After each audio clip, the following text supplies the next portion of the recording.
Good evening, Brian. It's Tuesday. So in your last vlog, you talked about how you have not been super great in the last few weeks about going to the gym, having missed a few times and only having gone a couple times, but that you have recently been re-inspired to get serious about going to the gym and possibly eating healthier, and you seem really motivated and really committed and really eager to make that happen. So I just wanted to talk a little bit about that and explore those topics a little bit. Regarding the idea of not being as good as you had hoped you would be in the last few weeks going to the gym, I think this is something that everyone struggles with in all kinds of areas. I know it's something that I do. Specifically also with going to the gym, I went Sunday afternoon. Sunday evening just in time to do strength before the gym closed. I didn't get to run that day, so I ran yesterday. But before that, the last time I had gone was Tuesday, and then I didn't go the weekend before that. I went Monday and Wednesday, and I didn't go Friday or over the weekend. So I definitely understand the feeling and the process of sort of falling off of that a little bit. But I think that's okay. And I think there's other areas like that too. There's lots of those things, and with eating healthier as well, I had started doing MyFitnessPal for a while and sort of stopped doing that after a few weeks or whatever. Sometimes it's hard to make new habits like that.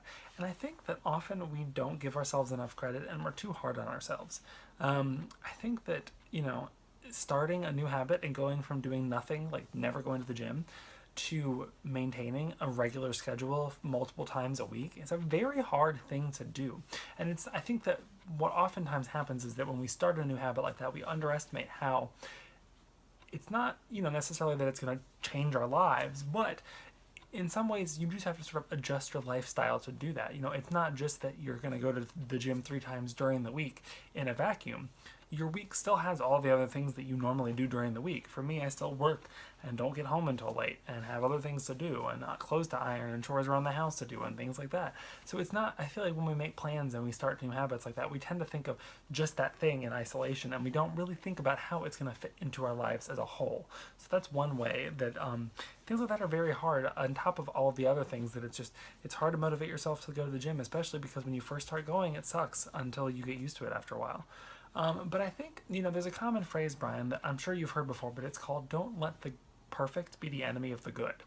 And basically the point of that is that we often, as people, tend to view things in an all or nothing way. And we get down on ourselves when we sort of start a new goal, like going to the gym, and then flub and mess up a little bit.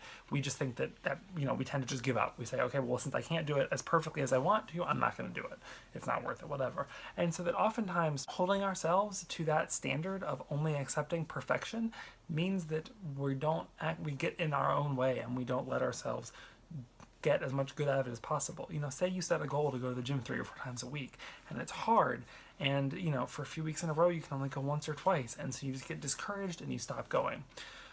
Well, okay, but now you're not going. So is that better than when you were going at least once or twice a week? Not you specifically, but I'm just using that as an example to illustrate how sometimes we have to give ourselves a break and be willing to accept sometimes slightly less than perfect, as long as we are continuing to strive towards the overall goal that we had and what we want to do out of it. So I think that's all I have time for in this vlog, Brian. I'm sorry if it was a little bit downer, but on a positive note, I'm super excited that you're excited to go back to the gym more regularly, and I'm trying to do that too. So maybe we can see each other there at some point soon. I look forward to seeing your video tomorrow, and have a good night.